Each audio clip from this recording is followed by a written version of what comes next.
And here we are again.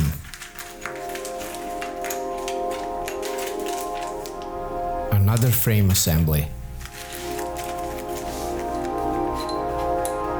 Meaning, one more custom 5-inch build is ahead. The 6th one, to be exact.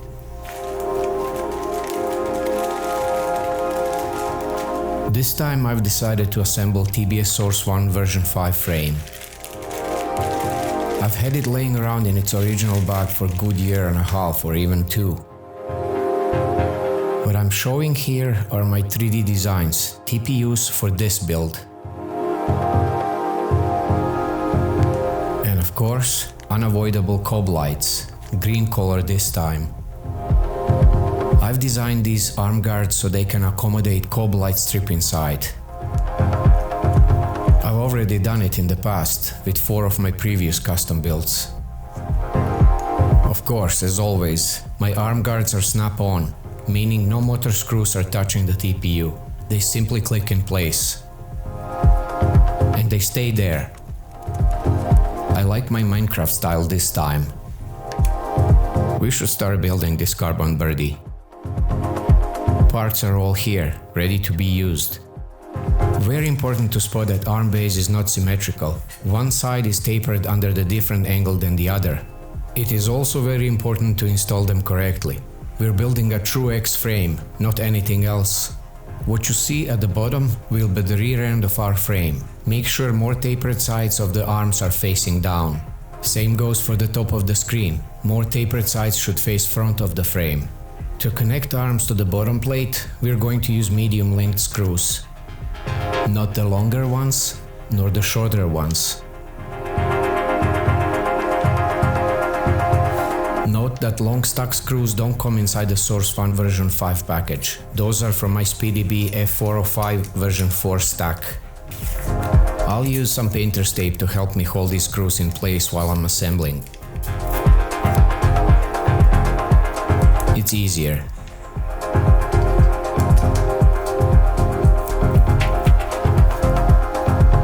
So again, we have to be very careful with arms orientation. Longer tapered sides should face the front and the back of the frame respectively. Looking good. Next step is to install the chopper cross base piece.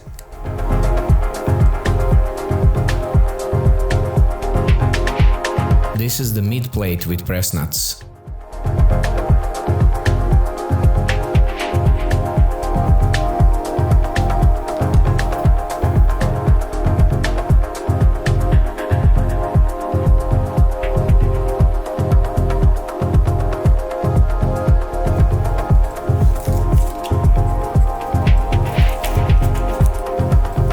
Let's tighten these mid-length screws, and that will secure the bottom plate to the mid plate through one hole in each arm.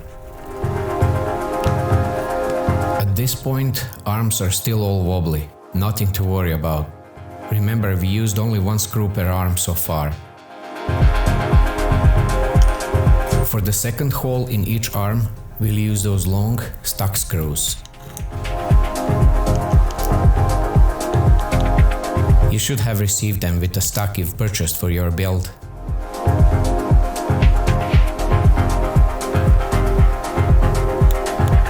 Never ever force anything. Newly cut carbon might give you some resistance when trying to drive screws through those holes. Just be patient and slowly drive them in. Finally, tighten them in cross pattern. And at this point, all 4 arms should be perfectly tight and not wobbly.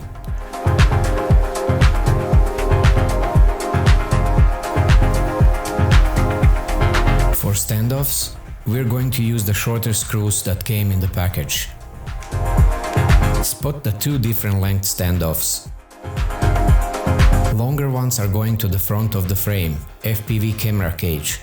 Shorter ones are going to the back where your VTX rests. Again, to secure standoffs in place, we're using the shortest screws you've received.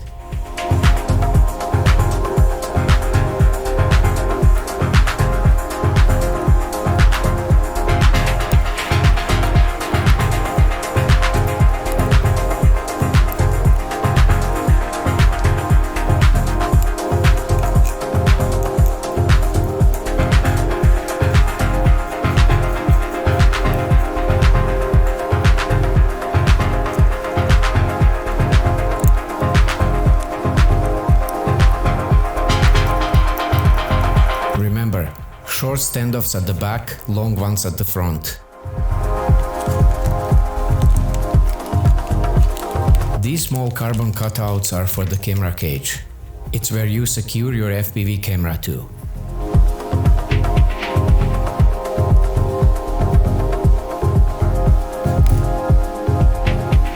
It is also very important to install them correctly.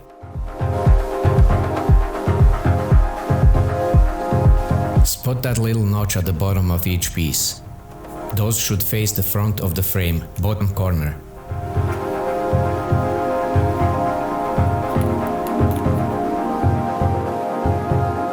Exactly like this.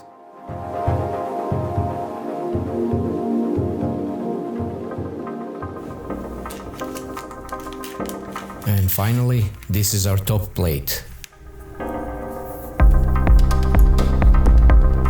With rubbery anti-slip lipo pad.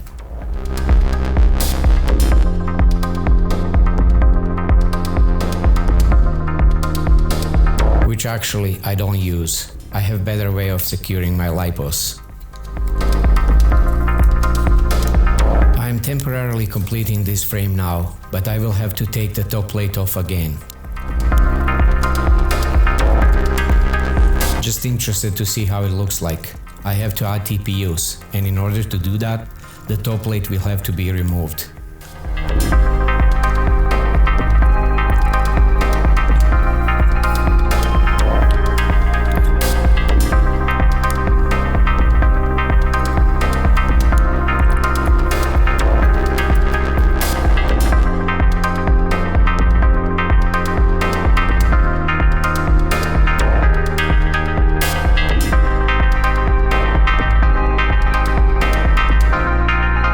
To admit, it's one of the nicest looking frames out there.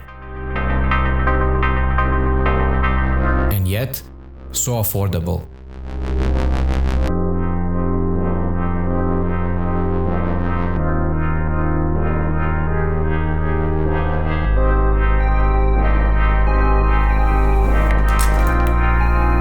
Day 2, the TPU installation day. These are also my own creation. Stock guards for TBS Source One version 5.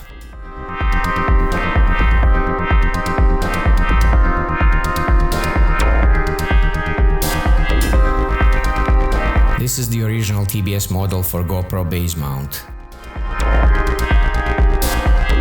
But I'm not happy with it, so I've designed much sturdier one. Screw the pink one. And this? Oh my, where do I start? Crossfire or Express ELRS antenna holder, capacitor holder, or simply cool looking 3D print that makes this frame look like a 10 Warthog. Not gonna use these in this build, but these are incredible Ritz universal T-antenna mounts.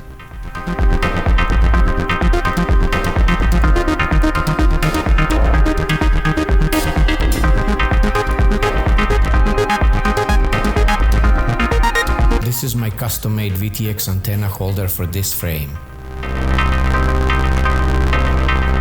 Oh yes, forgot this little front bumper.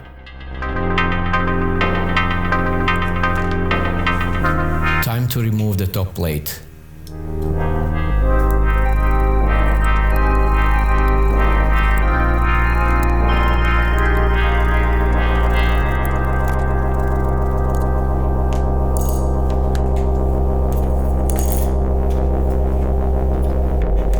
In order to install front bumper, I have to remove these standoffs too.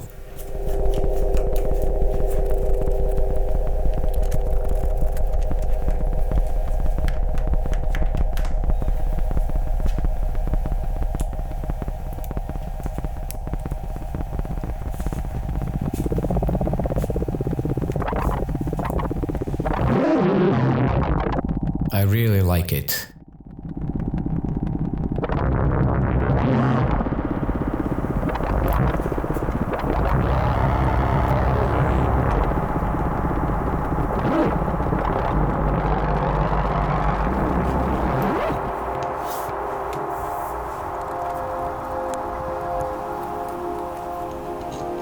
stock guards, like in every custom build I've done so far, all 5 of them.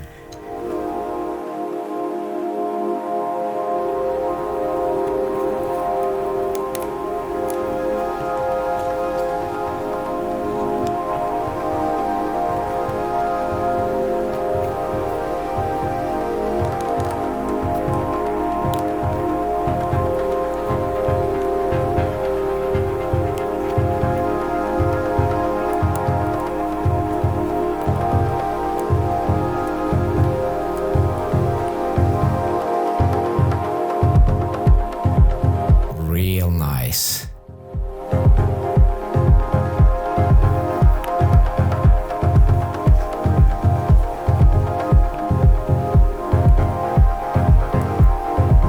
Time to install this cannon at the back. T-antenna holder and those 2 barrel-looking objects could hold capacitors inside. But I've had fun and built them just as a decoration this time. But it makes you quad heavier, bro. Sure, 1 gram exactly. Don't worry, bro. All my quads can handle that just fine. And the second last TPU piece before we finish it, VTX antenna holder.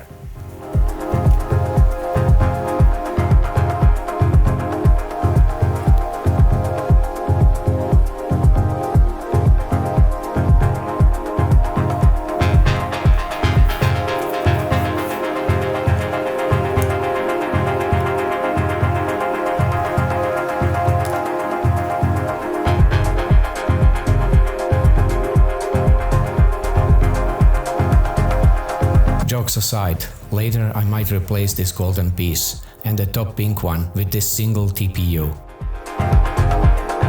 It's 2 in 1, a VTX antenna and T-antenna mount in the same time. Super light if you like lighter builds.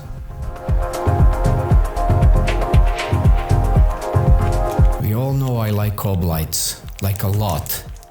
I'll install these green ones after my whole build is completed.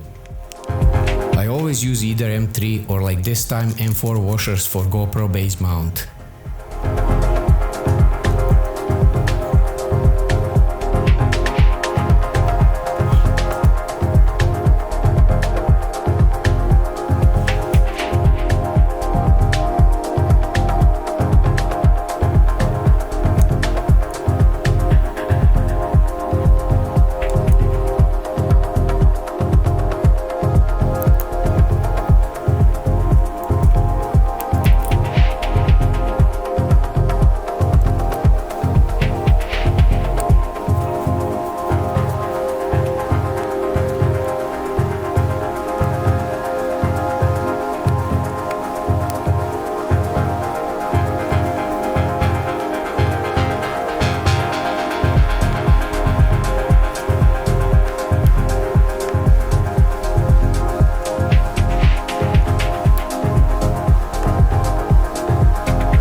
Looks clean.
Thanks for staying till the end. Hope you enjoyed it.